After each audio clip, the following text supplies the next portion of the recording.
engrandecendo, honrando Josué. É interessante, irmãos, que na nossa caminhada, todos nós, às vezes buscamos honra no trabalho, honra na igreja, honra na família. E não tem nada de errado nisso. Só que a coisa mais importante, irmãos, e que eu aprendo aqui, é quando você serve a Deus, quando você faz a vontade de Deus, quando você prioriza as coisas de Deus, Deus se posiciona para honrar você. E quando, irmãos, Deus decide honrar alguém, ninguém pode tirar essa honra. E é o que a palavra diz aqui, Deus dizendo: começarei a engrandecer-te ou honrar-te perante os olhos de todo Israel. E assim como fui com Moisés, eu serei com você. Eu quero dar alguns conselhos rapidinho aqui, irmãos, para nós vencermos, superarmos obstáculos em 2025. Tivemos aqui vários testemunhos, não consegui ouvir todos. O grande problema é que às vezes, por exemplo, 2024, tem pessoas que estão chegando hoje aqui no fim de 2024 e ele talvez não testemunhou, ou talvez no seu coração ele não está sendo grato, porque muitos, irmãos, só olham as coisas ruins, só vê o que foi ruim que aconteceu na sua vida. Ele não consegue olhar as coisas boas para ser grato. Então muita coisa depende de como nós vemos as coisas, como você interpreta as coisas. É igual aquela história quando mandaram 2 vendedores de calçado para a Índia. Um chega lá e liga e fala: ó, aqui nós não vamos vender calçado nenhum, pode esquecer. O povo anda tudo descalço. Outro vendedor já liga e diz: olha, pode produzir muito, mas muito calçado, porque ninguém usa calçado aqui. Você vê a diferença de como vê as coisas? E no dia a dia, na nossa caminhada, é assim também, irmãos. Por exemplo, o que esse ano de 2024, eu sofri um infarto. Eu sofri um infarto. Eu poderia ter murmurado, reclamando, e poderia chegar aqui e dizer: irmãos, meu ano de 2024 não foi bom, eu sofri um infarto. Só que o meu testemunho, irmãos, a minha fala é o que? Eu sofri um infarto. Não foi fulminante. Deu tempo deles me transferir para Três Lagoas. Fizeram o procedimento e eu estou vivo sem nenhuma sequela no meu coração. Todos que infartam, irmãos, só de olhar o eletro, o médico fala: infartou. O meu, ele vai ter que olhar e não vai saber que eu infartei, porque o Deus poderoso pôs a mão. Eu fiz vários exames, essa semana está com 15 dias, e o meu coração está intacto para a honra e glória do nome de Jesus. Então é nós que decidimos, irmãos. Eu passei, irmãos, uns 3, 4 meses, os últimos meses, só pela misericórdia de Deus, em disposição. Irmãos, eu nunca fui de dormir muito. Eu passei alguns dias que eu acordava 11 horas da manhã. O corpo só querendo cama, uma ruindade. Eu ia tratar dos animais, às vezes eu tinha que encostar, porque senão eu caía. Uma canseira, um trem terrível. E vários já meses e não descobri o que era. E eu passando mal, já começando a preocupar, achando que era uma coisa ruim. Igual eu disse, às vezes eu almoçava, quando dava 1 hora eu já voltava, ficava até 4, 5 horas na cama. E quando chegava a hora do culto, eu tomava banho pela misericórdia e eu vinha para o culto pela misericórdia de Deus. E preocupado e orando, Deus, o que está acontecendo comigo? Misericórdia, me mostra, me direciona. E aí o médico do rim diz, seu rim está bom, deve ser alguma coisa do coração. Outro médico do coração diz, olha, não é o coração, ou é o rim ou é diabetes. E eu comecei a orar, Deus, prepara o médico, usa o médico. E aí eu falei com a Érica, eu não quero ir mais naquele cardiologista, eu quero ir na cardiologista tal. Deus me direcionou.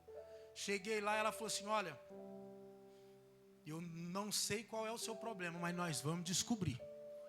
A hora que ela falou, eu disse, Deus já entrou com providência aqui na causa. E ela disse, olha, eu vou te dar uma vitamina D. Os médicos não viram esses exames, não? Eu falei, viram? Então, você está sem vitamina D, está baixa. Eu vou te dar uma vitamina D. Como você não está muito bem, vou dar uma outra vitamina. Não que você precisava, mas para dar uma ajudada aí nessa ruindade que você está. E eu vou pedir aqui esse exame, um monte de exame. E nós vamos descobrir esse problema seu.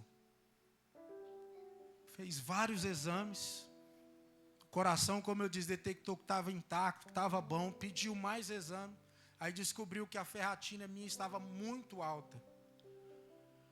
Ela diz, nunca vi uma ferratina tão alta igual está a sua. De imediato você vai tirar meio litro de sangue, descartar. Eu acho que vai ter que fazer isso umas 3 vezes. Eu comecei a tomar as vitaminas. Tirei esse meio litro de sangue.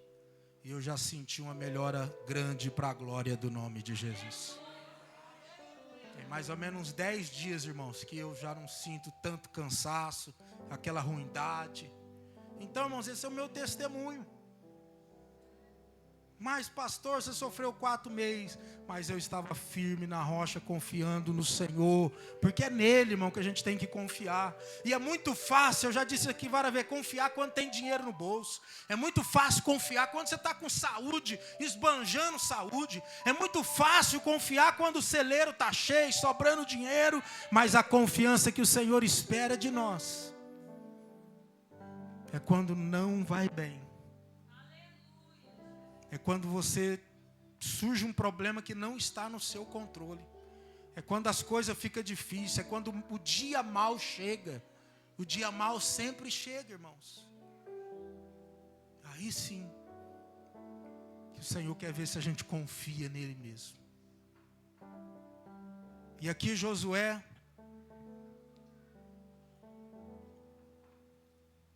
o Senhor decide honrá-lo.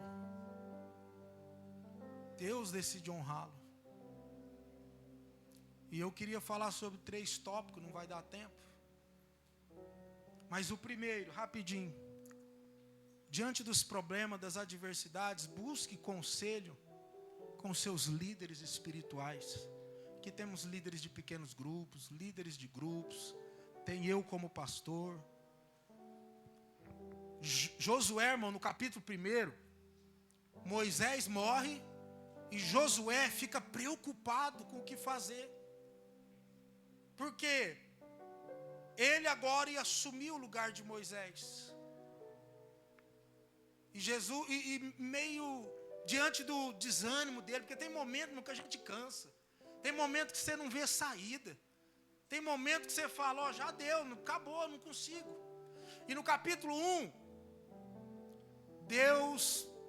a palavra de Deus fala 3 vezes do capítulo 1 para Josué, ó, esforça-te e tem bom ânimo. 3 versículos. Deus dizendo, esforça e tem bom ânimo. Eu serei contigo como fui com Moisés. E outra coisa, irmãos, às vezes a gente acha que o Rio Jordão era um rio pequeno, um exemplo. A gente imagina como o Aporé, ou talvez um rio menor. Irmão, Josué iria assumir uma grande multidão. Irmãos, era 2 milhões de pessoas que Moisés estava conduzindo e agora Josué assume. O rio, nessa época era 1 quilômetro de rio, de largura. Nessa época, o Líbano, muito dos gelos estavam derretendo e aumentando o volume do rio. E no capítulo 1, Moisés pede conselho, Josué pede conselho a Deus, se fortalece no Senhor. Deus diz, eu serei contigo, vai. Então ele busca conselho do Senhor, dos líderes que estavam com ele. E às vezes, irmãos, a gente sofre muito porque você não pede um conselho espiritual. Tem pessoas que têm enfrentado muita coisa e não se abre, não compartilha com um líder que tem o direcionamento de Deus, irmãos. Para você entender, irmãos, pela infinita misericórdia de Deus, eu sou o pastor dessa igreja. E é o Espírito Santo de Deus que me direciona, que me conduz. Quantas pessoas que chegam até mim, eu estou igual aquele profeta, o Eliseu. A mulher chega nele e diz o quê? Olha, meu marido era um dos seus profetas, morreu. E agora veio o credor, e ele tinha uma dívida que eu não imaginava que tinha. E veio o credor que quer levar os meus 2 filhos. O que eu faço? Ela fala tudo para ele, e o profeta diz o quê? Mas o que eu posso fazer por você? Eliseu tinha solução? Sim ou não? Sim ou não?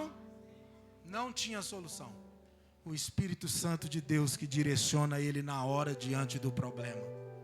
E é isso, irmãos. Nós, como líderes espirituais, recebemos o direcionamento de Deus para aconselhar, orientar e te ajudar. Assim como quando você está doente, você precisa de uma ajuda médica. Assim como quando tem um problema no seu dente, você tem que procurar um dentista. Você também tem que pedir ajuda espiritual. E Josué,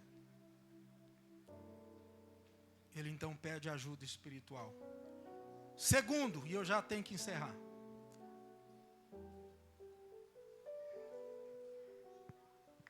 Diante daquele problema, irmãos, como eu disse, o rio aumentando, porque estava inundando. Ele se posicionar como líder, ser um líder como Moisés. Porque Deus diz para ele, olha, eu vou abrir o rio. Vocês vão passar em terra. Então, diante das dificuldades, dos problemas, povo murmurando, Josué, irmãos, toma a decisão imediata para eles passarem o Jordão. Ele poderia, irmãos, como eu disse, ele poderia esperar. Vamos esperar mais um pouco. Porque o rio está cheio. É 1 quilômetro, está muito longe, muito grande. É 2 milhões de pessoas. Imagine quanto tempo ia gastar para passar 2 milhões de pessoas. Só que ele se posiciona e age imediatamente. Esse é o segundo conselho, tome medidas imediatamente. Tem muita coisa que não acontece na nossa vida, irmão, porque nós não decidimos, porque nós não agimos. Tem um problema no casamento, tem uma discussão, algo do tipo, aí fica hoje, fica amanhã e vai postergando e dando brecha para o inimigo agir. Tem um problema de manhã, parte para cima até a tarde e resolve o problema. Está vendo acontecer algo na vida do teu filho? Se posicione e age de imediatamente. Tem uma doença te incomodando? Age, procure o recurso. Ore e diga, Deus, usa o médico, a médica, prepara, mas corre atrás, não fica esperando, irmão. Tem muitas bênçãos que a gente perde, porque não age no momento exato. Deixa a bênção passar. Se coloque de pé, não tem como eu pregar mais, mas guarde esses 2 conselhos. Procure ajuda espiritual. Tome a decisão que tem que tomar, tome logo. Tem coisa que você está vendo que vai dar errado, e fica empurrando. Se posicione em nome de Jesus, irmãos. Se posicione em nome de Jesus.